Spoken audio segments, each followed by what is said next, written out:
Bueno muchachos, entonces en este video vamos a hablar un poco acerca del diagnóstico en el contexto de un paciente que tiene hipocalemia, dentro de un abordaje de la búsqueda de la causa etiológica de esta hipocalemia. Entonces, antes que nada, como ya sabemos, el diagnóstico indiscutible de hipocalemia está dado por un valor menor de 3.5 milimoles litro, pero a eso nosotros tenemos que ponerle apellidos que están dados por varias clasificaciones: clasificación de gravedad y clasificación etiológica. Entonces, ¿cómo es esta clasificación de la gravedad? La vamos a clasificar en leve, moderada y grave según los valores que vemos aquí correspondientemente. Entonces, leve será aquella que esté de 3 a 3.5 milimoles litro, moderada será aquella que esté de 2.5 a 2.9 y grave será aquella que esté por debajo de 2.5 milimoles litro. Como hemos visto en videos previos de manifestaciones clínicas y de fisiopatología, esta clasificación de gravedad se correlaciona con algunos hallazgos tanto clínicos como paraclínicos, y es aquí donde radica su utilidad. Ahora, cuando nosotros vayamos a buscar la clasificación etiológica, es decir, buscar la causa de la hipocalemia, tenemos que tener en cuenta que descubrir la causa radica fundamentalmente en una buena historia clínica, en una buena indagatoria del paciente. Entonces, sí o sí, dentro de esta historia clínica, a ese paciente que nosotros tengamos con hipocalemia, confirmémosle primero que todo ese dato. Confirmemos que verdaderamente tiene esa hipocalemia. Posteriormente, pidámosle otros exámenes que, sumados a esta hipocalemia, puedan darnos un norte y una pista sobre qué causa pensar. Entonces podemos pedir electrolitos como el sodio, como el cloro, el bicarbonato, el BUN, la creatinina, la glucosa, el calcio, el magnesio e inclusive unos gases arteriales, en busca de que estos nos puedan dar una pista. Sin lugar a dudas, en el paciente que tenga un potasio por debajo de 3.000 equivalentes litro, hay que pedirle un electrocardiograma, ya que, como sabemos, debajo de estos valores es que suelen aparecer las anomalías electrocardiográficas. Y asimismo tenemos que valorar en el examen físico si el paciente presenta alguna debilidad muscular. ¿Por qué tenemos que hacer esto primero que todo? Porque en caso de que el paciente se encuentre con un potasio por debajo de 2.5 o de 3 y que adicionalmente tenga una predisposición a arritmia, o que tenga anomalías electrocardiográficas, o que tenga una debilidad muscular severa, esto va a significar que inmediatamente, independientemente de cuál sea la causa, tenemos que comenzar la reposición de potasio y la hospitalización de nuestro paciente. Ahora, de no presentar esta sintomatología que estamos nombrando previamente, podemos proseguir nosotros en completar esta historia clínica. Podemos revisar estos antecedentes farmacológicos y patológicos de nuestro paciente, donde en caso de que haya uso de medicaciones, por ejemplo, insulina, beta-adrenérgicos, cloroquina, anfotericina B, puedan estar explicando este cuadro de hipocalemia.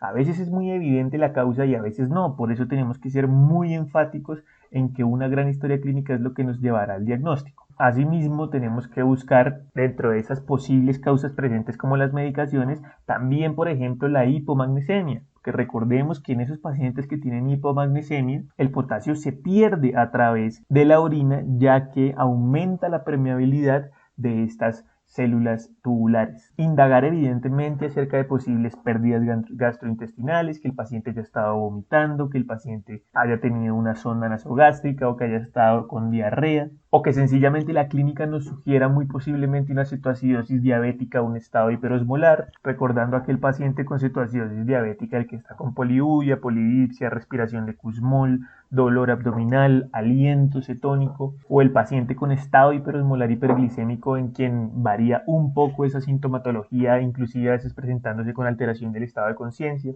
Esto lo profundizaremos un poco más en nuestro video de cetoacidosis diabética. Y en caso de tener alguna de estas posibles sugerencias de una causa de hipocalemia, tratar de corregirlas para ver si eso efectivamente soluciona esa hipocalemia. Si tiene un medicamento que le dé susceptibilidad a causar la hipocalemia, suspenderlo y ver si mejora, tratar la hipomagnesemia, tratar las pérdidas gastrointestinales, tratar un contexto de cetoacidosis diabética, estado hiperosmolar hiperglicémico y ver si corrige la hipocalemia.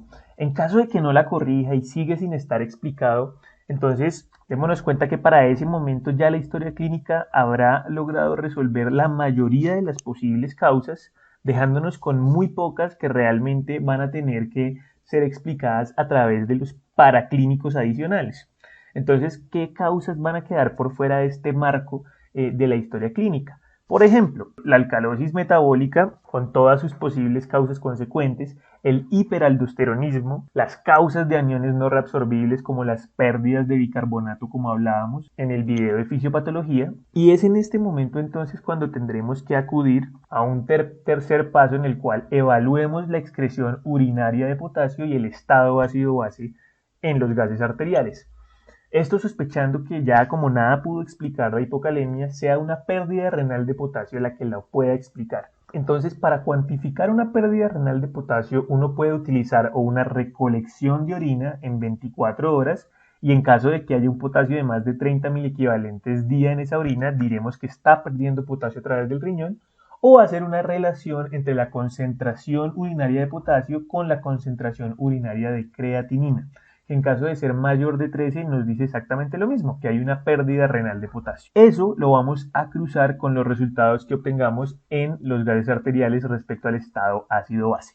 Entonces, en aquel paciente que nosotros estemos teniendo un resultado normal de potasio en orina, es decir, no está perdiendo el potasio por la orina, pero tiene una acidosis metabólica, nosotros deberíamos sospechar que eso responda a, por ejemplo, una diarrea o un abuso de laxantes, ya que ese paciente está perdiendo álcalis a través de la diarrea y está teniendo una acidosis metabólica que además está siendo acompañada de una hipocalemia por las pérdidas gastrointestinales. Si por el contrario lo que tiene es una alcalosis metabólica y un potasio en orina normal, muy probablemente esa causa extrarrenal sea por pérdidas gastrointestinales de vías altas, es decir, por vómito, porque a través del vómito está perdiendo ácido clorhídrico. Al perder ácidos lo va a llevar a una alcalosis metabólica que además va a estar acompañada de una hipocalemia por la pérdida a través de las vías superiores. Pero entonces cuando nosotros ya consideremos que tiene una pérdida renal de potasio, como es el contexto donde la relación potasio-creatinina es mayor a 13, entonces cuando lo contrastemos con la acidosis y la alcalosis nos van a surgir una serie de causas posibles.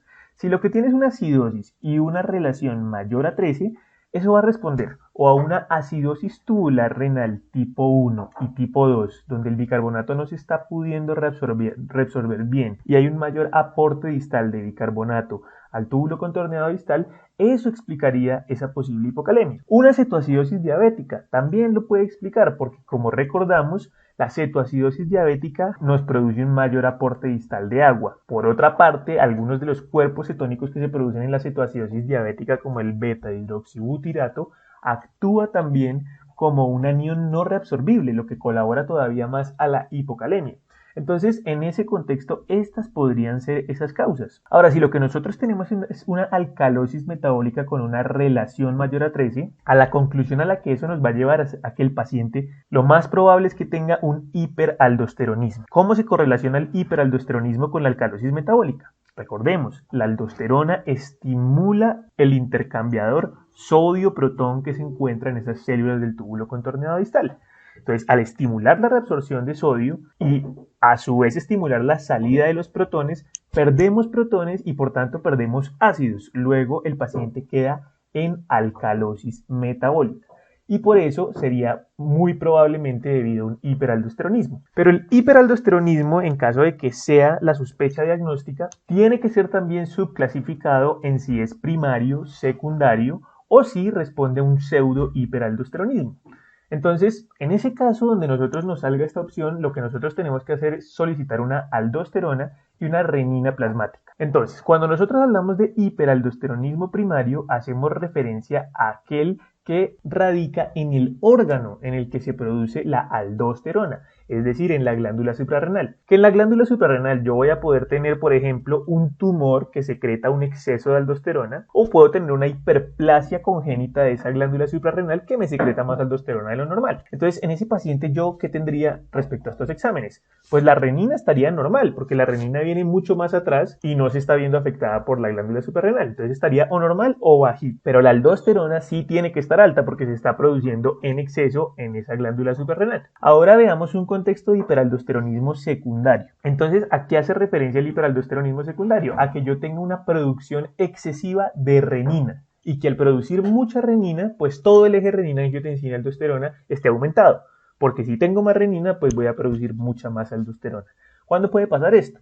Una enfermedad renovascular, por ejemplo, o por ejemplo un tumor secretor de renina en el riñón. En ese caso nosotros tendríamos tanto una renina elevada en plasma como una aldosterona elevada en plasma, ambas. Y por último tendríamos el pseudohiperaldosteronismo, que el pseudohiperaldosteronismo puede ser producido o por el síndrome de Cushing o por la administración de mineralocorticoides exógenos. Entonces recordemos que como la aldosterona hay otros mineralocorticoides, ¿como cuál? Como el cortisol. En enfermedades como el síndrome de Cushing, donde hay un exceso de cortisol, o cuando nosotros administramos mineralocorticoides exógenos como los glucocorticoides, podemos generar un estímulo del receptor de aldosterona por otro mineralocorticoide, como el cortisol o como los glucocorticoides. Entonces ellos van a provocar un pseudohiperaldosteronismo con los mismos efectos clínicos, pero que vamos a tener una renina normal y una aldosterona también normal. Y de esta forma, tras haber abordado dentro de la historia clínica todas las posibles causas de hipocalemia, deberíamos ya haber llegado a la etiología de este trastorno. En el siguiente video hablaremos de cómo tratar la hipocalemia, dependiendo especialmente de la severidad con la cual se presente.